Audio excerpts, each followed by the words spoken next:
کبھی سوچا ہے ایک ایسی قوم جس کا شہر خود رحمت کی تصویر ہو، سبز و شاداب وادیاں، ہر طرف باغات، پانی کی روانی اور روزی کے دروازے کھلے ہوئے، پھر اچانک ایک دن ایسا آئے کہ وہی زمین جہاں برکت تھی وہاں خاموشی اور اجڑپن رہ جائے؟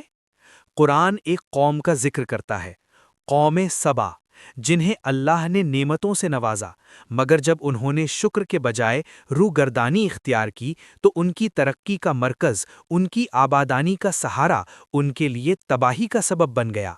یہ واقعہ قرآن مجید کی سورہ سبا میں آتا ہے، نہ کسی افسانے کی طرح، نہ کسی روایتی کہانی کی طرح، بلکہ ایک حقیقی امتحانی واقعہ کی صورت میں۔ اللہ تعالیٰ فرماتا ہے کہ سبا کی قوم کے لیے ان کے مسکنوں میں ایک نشانی تھی، دو باغ، ایک دائیں طرف اور ایک بائیں طرف۔ پھر انہیں سیدھا صاف پیغام دیا گیا، اپنے رب کا رزق کھاؤ اور اس کا شکر ادا کرو، یہ پاکیزہ شہر ہے اور رب بخشنے والا ہے۔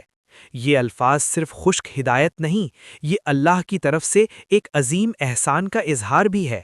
تمہارا شہر طیب ہے، تمہاری زندگی میں سکون ہے، تمہارے لیے روزی کے اسباب موجود ہیں، اور تمہارا رب غفور ہے، بخشنے والا۔ لیکن قرآن کا انداز اچانک بدل جاتا ہے اور ایک جملہ آتا ہے جو ایک قوم کی تقدیر پلٹ دیتا ہے۔ لیکن انہوں نے اعراض کیا، انہوں نے منہ پھیر لیا، روحانی طور پر، اخلاقی طور پر اور بندگی کے معنی میں۔ یہاں سے کہانی کا اصل سوال جنم لیتا ہے، نعمت انسان کو جھکاتی ہے یا غافل کرتی ہے؟ زرخیزی، امن، آرام، کیا یہ شکر کی طرف لے جاتے ہیں یا انسان کو اپنی قوت کا دھوکہ دیتے ہیں؟ قوم سبا کا امتحان بھی یہی تھا۔ ان کے پاس سب کچھ تھا، لیکن سب کچھ کا مطلب یہ نہیں ہوتا کہ انسان اللہ کو پہچان لے۔ کبھی کبھی سب کچھ انسان کو اللہ سے دور بھی کر دیتا ہے، اگر دل میں شکر کی روشنی نہ رہے۔ قرآن کے بیان کے مطابق ان کے علاقے میں ایسا نظام تھا جو ان کی زراعت کو مضبوط کرتا تھا۔ اللہ نے ان پر پانی کی نعمت دی، باغات دیے اور زندگی کے اسباب فراہم کیے۔ انہیں حکم دیا گیا، رزق کھاؤ، شکر کرو۔ اس میں صرف زبان کا شکر نہیں، بلکہ اطاعت، توحید اور نعمتوں کو اللہ کے حکم کے مطابق استعمال کرنا بھی شامل ہے۔ شکر کا مطلب یہ بھی ہے کہ انسان اپنی ترقی کو اپنی ذات کا کمال نہ سمجھے، وہ یہ سمجھے کہ یہ سب رب کی عطا ہے، اور رب کی عطا رب کی نافرمانی کے ساتھ جمع نہیں ہوتی۔ پھر قرآن بتاتا ہے کہ جب قوم نے شکر سے ہٹ کر روگردانی اختیار کی، جب دل میں بے پرواہی آ گئی، تب اللہ کا فیصلہ آیا۔ اللہ فرماتا ہے، ہم نے ان پر سیل العریم بھیج دیا۔ یہ قرآنی لفظ ہے، سیل العریم، ایک ایسا سیلاب جو عذاب بن کر آیا۔ قرآن یہاں سیلاب کو صرف ایک تباہی نہیں کہتا، بلکہ اس کو اللہ کے نظام عدل سے جوڑ دیتا ہے۔ جب قوم نے اللہ سے رشتے کو توڑ دیا تو اللہ نے ان پر ایک ایسا واقعہ بھیج دیا جو ان کی دنیا کو ہلا کر رکھ دے۔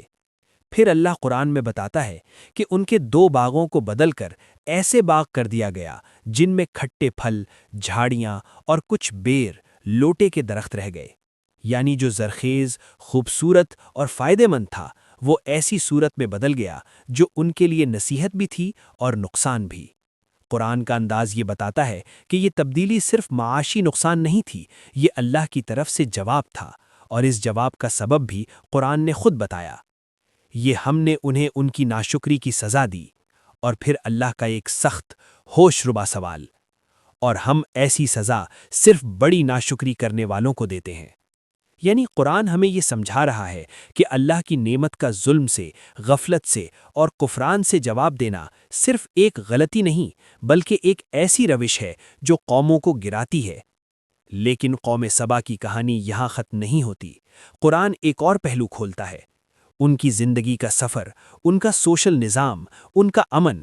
اللہ فرماتا ہے کہ ان کے اور ان بستیوں کے درمیان جن میں برکت رکھی گئی، نمایاں بستیاں تھیں، اور سفر اندازے سے ہوتا تھا۔ ان میں رات اور دن امن سے چلو۔ اس کا مطلب یہ تھا کہ ان کی زندگی میں صرف روزی ہی نہیں، سیکیورٹی بھی تھی۔ صرف کھانے کا انتظام نہیں، امن بھی تھا۔ صرف زرخیزی نہیں، راستوں کا سکون بھی تھا۔ اور یہ سب کچھ اللہ کی طرف سے سسٹم کی صورت میں تھا۔ بستیاں، راستے، منازل، تاکہ زندگی میں مشقت کم ہو اور انسان شکر میں بڑھے۔ مگر پھر قرآن ایک حیرت انگیز جملہ نقل کرتا ہے۔ انہوں نے کہا، اے ہمارے رب، ہمارے سفروں میں فاصلے دور کر دے۔ یعنی انہیں جو آسانی ملی تھی اس پر قناعت نہیں رہی، جو سکون دیا گیا تھا اس کی قدر نہ رہی۔ انہوں نے ایسی بات کہی جو اصل میں اپنے ہی خلاف تھی، اور قرآن اس کو یوں بیان کرتا ہے، اور انہوں نے اپنے اوپر ظلم کیا۔ ظلم صرف تلوار سے نہیں ہوتا، ظلم کبھی کبھی شکر کی روشنی بجھا کر بھی ہوتا ہے، ظلم کبھی کبھی اللہ کی نعمت کو حقیر سمجھ کر بھی ہوتا ہے، ظلم کبھی کبھی ہمیں اور چاہیے کہ بے چینی سے بھی ہوتا ہے، جب انسان کو جو ملا ہو اس کا شکر نصیب نہ ہو۔ نتیجہ کیا نکلا؟ قرآن فرماتا ہے، تو ہم نے انہیں افسانہ بنا دیا اور انہیں بالکل ریزہ ریزہ کر دیا۔ یعنی ایک قوم جو کبھی نظام کی مثال تھی، جو کبھی امن کی مثال تھی، جو کبھی باغوں اور روزی کی مثال تھی، اب صرف کہانی بن کر رہ گئی۔ ان کا جمع ہونا، ان کا ساتھ رہنا، ان کی مرکزی قوت سب ٹوٹ گئی۔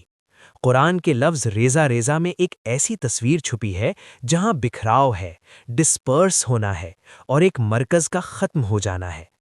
اور پھر قرآن خود اس واقعے کا مقصد بیان کرتا ہے۔ بے شک اس میں ہر صبر کرنے والے، شکر کرنے والے کے لیے نشانیاں ہیں۔ یعنی یہ کہانی صرف ان لوگوں کے لیے نہیں جو تاریخ پڑھنا پسند کرتے ہیں، یہ ان لوگوں کے لیے ہے جو اپنی زندگی میں دو چیزیں سیکھنا چاہتے ہیں: صبر اور شکر۔ صبر تاکہ مشکل میں انسان اللہ سے جڑا رہے، شکر تاکہ آسانی میں انسان اللہ سے دور نہ ہو۔ اس واقعے کا مقصود یہ نہیں کہ ہم ایسی ڈیٹیلز میں الجھ جائیں جو قرآن نے بیان ہی نہیں کی۔ قرآن کا طریقہ یہ ہے کہ جو چیز ہدایت کے لیے ضروری ہو وہ بیان کرتا ہے، جو چیز صرف کیوریوسٹی ہو اس کو چھوڑ دیتا ہے۔ اس لیے ہمیں بھی اسی روح کے ساتھ اس واقعے کو سمجھنا چاہیے۔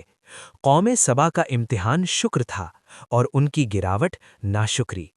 قرآن ہمیں ایک اصول دیتا ہے: نعمت شکر سے بڑھتی ہے اور ناشکری پر خطرہ ہوتا ہے۔ جب انسان اپنی نعمت کو اللہ سے کاٹ دیتا ہے، جب وہ اللہ کو یاد رکھنا چھوڑ دیتا ہے، تب وہ نعمت اس کے حق میں فتنہ بن سکتی ہے۔ اور اللہ جب کسی قوم کو پکڑ میں لیتا ہے تو وہ پکڑ حق ہوتی ہے، کیونکہ اللہ ظلم نہیں کرتا بلکہ قوم اپنے آپ پر ظلم کرتی ہے۔ قرآن کا انداز اسی طرح کا ہے: پہلے نعمت، پھر ہدایت، پھر روگردانی، پھر نتیجہ۔ قوم سبا کا درس یہ ہے کہ جب انسان اپنی ترقی کو اپنی حکمت سمجھنے لگتا ہے اور رب کو بھول جاتا ہے تو کبھی کبھی جس چیز کو وہ اپنی حفاظت سمجھتا ہے وہی عذاب کا ذریعہ بن جاتی ہے۔ قرآن نے سیل العرم کو ان کی روگردانی کے بعد ذکر کیا۔ یہ ربط خود قرآن نے قائم کیا۔ یعنی واقعات صرف نیچرل ڈیزاسٹر کی صورت میں نظر آ سکتے ہیں، مگر مومن کے لیے ان کے پیچھے اللہ کا نظام اور اللہ کا عدل ہوتا ہے، اور قرآن اسی طرف توجہ دلاتا ہے۔ آج جب ہم اپنی زندگیوں میں نعمتوں کو دیکھتے ہیں، مال، صحت، امن، علم، ریسورسز، ہمیں اپنے آپ سے پوچھنا چاہیے: کیا ہم رزق کھاؤ اور شکر کرو کے حکم پر ہیں، یا ہم بھی آراز کر رہے ہیں، غفلت، نافرمانی اور بے قدری؟ شکر کا امتحان صرف زبان سے نہیں ہوتا، حلال سے کمانا، امانت ادا کرنا، ظلم سے بچنا، اللہ کی عبادت کو زندگی کا مرکز بنانا اور نعمت کو اللہ کی راہ میں استعمال کرنا، یہ سب شکر کا حصہ ہے۔ اور اگر شکر نہ ہو تو انسان کا دل سخت ہوتا جاتا ہے، نعمت عادت بن جاتی ہے، پھر انسان کو صرف اور نظر آتا ہے، پھر روزی پر نظر ہوتی ہے، رزاق پر نہیں، پھر اسباب پر یقین ہوتا ہے، مسبب الاسباب پر نہیں۔ قوم سبا نے بھی کچھ ایسا ہی کیا، نعمت کو دیکھا، منعم کو بھول گئے۔ قرآن کا یہ واقعہ ایک اور سچ بیان کرتا ہے: دنیا کی آبادنی جب تک اللہ چاہے۔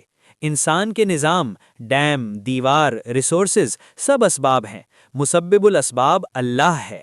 جب شکر اور اطاعت ہو تو نعمت رہتی ہے، اور جب روگردانی بڑھ جائے تو اللہ کے فیصلے آتے ہیں جو عدل پر مبنی ہوتے ہیں۔ اس لیے قرآن ہمیں نہ صرف ڈراتا ہے بلکہ سنبھالتا بھی ہے: وقت سے پہلے جاگ جاؤ، نعمت کو نعمت سمجھو اور رب کو رب مان لو۔